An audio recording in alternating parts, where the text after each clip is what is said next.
ईरानी जी उनका भी हम स्वागत करते हैं। हर्ष कुमार जी भी हमारे बीच में हैं, उनका भी हम बहुत स्वागत करते हैं। इनके अलावा हमारे संगत रविंद्र सागवान जी हमारे बीच में, हम इनका भी स्वागत करते हैं। हमारे पंजाब के स्वयं मालवी ब्यूरो चीफ हैं देवास के, ये आस मोहम्मद जी हमारे पंजाब के दिल्ली देखते हैं जी, और ब्यूरो चीफ है जी। ये हमारे लियाकत जी हैं, यूट्यूब के सबसे ज्यादा फॉलोवर इनके हैं जी, बहुत बड़ा यूट्यूब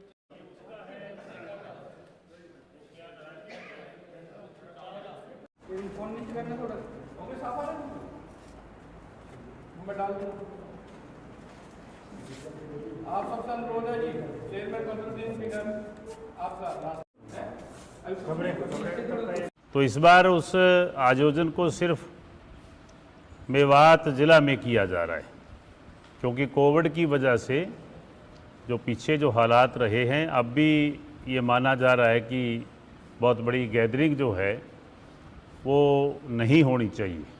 तो उस बात को लेकर के पार्टी के राष्ट्रीय अध्यक्ष आदरणीय डॉक्टर अजय सिंह चौटाला जी ने ये राय दी कि 21 ज़िलों में अपने अपने ज़िले में जहाँ जहाँ माननीय जननायक का स्टैचू लगा हुआ है, वहाँ 108 लोगों की टोलियों में जा कर के गीत गाते हुए उनको नमन करने के लिए जाएं, श्रद्धा सुमन अर्पित करें, प्रार्थना सभा करें, और मेवात के अंदर आपके यहाँ एक ज़िला की गैदरिंग करके आपने उस नेता को याद किया जाए।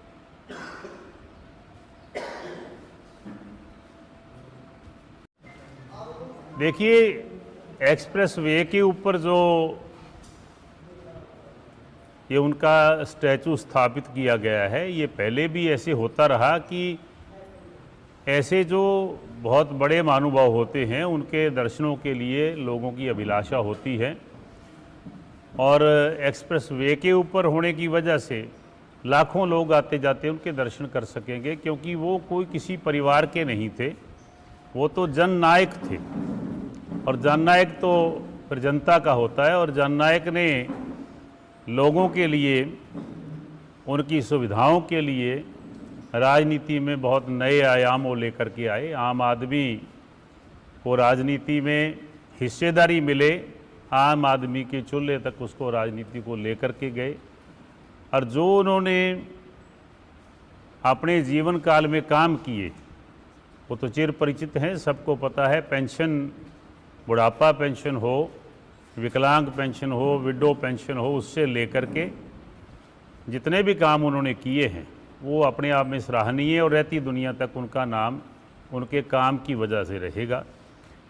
किसी गरीब के पास कम्युनिटी सेंटर गांव में नहीं है, दुख और सुख के लिए इकट्ठे होना होता है, उनको चौपाल बना करके दे दी। अगर कहीं, क्योंकि नंबरदार की ये ड्यूटी होती थी आइडेंटिफिकेशन के लिए, सरकारी दफ्तरों में, तहसील वगैरह में नंबरदार को जाना होता था कि ये मेरे गांव का व्यक्ति है, ये आइडेंटिफाई करना होता था। तो जब लोग किसी नंबरदार को लेके जाते थे तो कई कई दिन उसके पास उसको जाना पड़ता था, फिर वो नंबरदार टाइम निकालते थे। तो उन्होंने ये फैसला कर दिया कि बैकवर्ड का और हमारे जो अनुसूचित जाति के भाई हैं उनका अलग से नंबरदार हो। वो नंबरदार बना दिए गए, बैकवर्ड की और एससी की, अनुसूचित जाति की अलग चौपाल बना दी गई। काम के बदले अनाज स्कीम जैसे बहुत महत्वपूर्ण उन्होंने जन कल्याणकारी योजनाएं शुरू की। या अपने ही गांव में मजदूर काम करे, जोड़ की खुदाई करे, सड़क की सफाई करे, वो रिंग बांध पे काम करे, तो उसके बदले में उसको अनाज मिले। ये स्कीम, क्योंकि जो सर्दियों का टाइम होता है उसमें बहुत सारा काम नहीं रह जाता, तो सरकार की तरफ से वो काम दे दिया गया।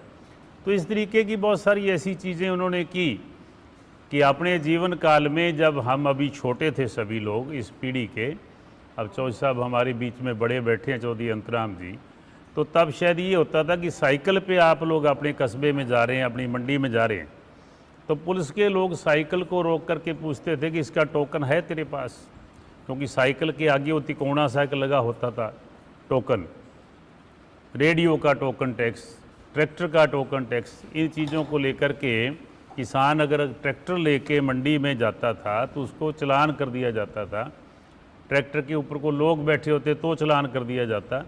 इन छोटी छोटी बातों को लेकर के जो आम आदमी के लिए, किसान के लिए बहुत बड़ी बातें थी, उनका निवारण किया।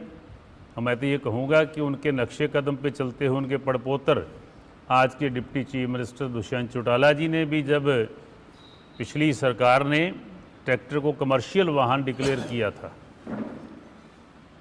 उसके कार की तरह टैक्स लगा दिए गए थे, तो एक किस्म का एक हफ्ता भर का ट्रैक्टर लेकर के वो पार्लियामेंट हाउस में गए और सरकार को वादे किया कि सरकार वो टैक्स जो लगाए हैं वो वापस ले। तो उन्हीं की तर्ज पे उन्होंने भी कहा कि ये तो ट्रैक्टर तो मेरे परदादा श्री ने किसान का गड्ढा डिक्लेयर किया हुआ है, इस पर कोई टैक्स नहीं लगा सकता। तो ये चीज़ें उन्होंने की हैं जो रहते ज़माने तक रहेंगी। तो उनको जननायक को लोग उसी तरीके से अपना खराजी अकीदत पेश करते हैं, उनको दर्शन करने जाते हैं। स्टैचू वहाँ इसलिए लगाया कि इससे पहले माननीय सर छोटू राम जी का सांपला के अंदर मेन हाईवे के ऊपर ऐसे स्टैचू लगा हुआ, वो भी हमारी सरकार ने, आदरणीय चौटाला साहब ने लगाया था। तो उसी तर्ज पे ये लगाने का काम किया है कि मेगा एक्सप्रेस वे है, इसके ऊपर स्टैचू लगे, लोग उसके दर्शन कर सके। क्यों लागत अभी चल रही है मैं बता नहीं सकता, अभी आज उसका कंप्लीशन हो जाएगा। तो 21 फीट फाउंडेशन के बाद 21 फीट वो स्टैचू जो है ना उसकी लंबाई है। हाँ वो 24 फुट फाउंडेशन, हाँ 42 फीट उसका है। हाँ उनका जो इंसानी कद होता है जैसे आपा है वो भी बहुत बड़ा था। जो इखलाकी कद था, इखलाकिया, वो तो उसका कोई मुकाबला शायद कहीं हिंदुस्तान में हो ना, कि इस तरीके का किरदार था उनका जीवन में। का फंक्शन है कुछ स्टेट लेवल पे हम नहीं कर रहे, उसमें हमारे राष्ट्रीय अध्यक्ष डॉक्टर अजय सिंह चौटाला जी आएंगे, deputy chief minister Dushyant Chautala ji आएंगे, पार्टी के सभी आपके समक्ष जो हस्तियां बैठी हैं इस तरीके की सभी हस्तियां वहां आएंगी। उनके फॉलोअर जो थे जननायक के, वो सभी लोग आकर के, तो आप लोग सभी, मैं तो सबको ही मानता हूं कि उन्होंने हर व्यक्ति के लिए, क्षत्रिय बरादरी के लिए काम किया है। तो सभी लोग आएंगे, पार्टी से ऊपर उठ कर के भी लोग उनके इस दिन के ऊपर 25 सितंबर को जाते हैं।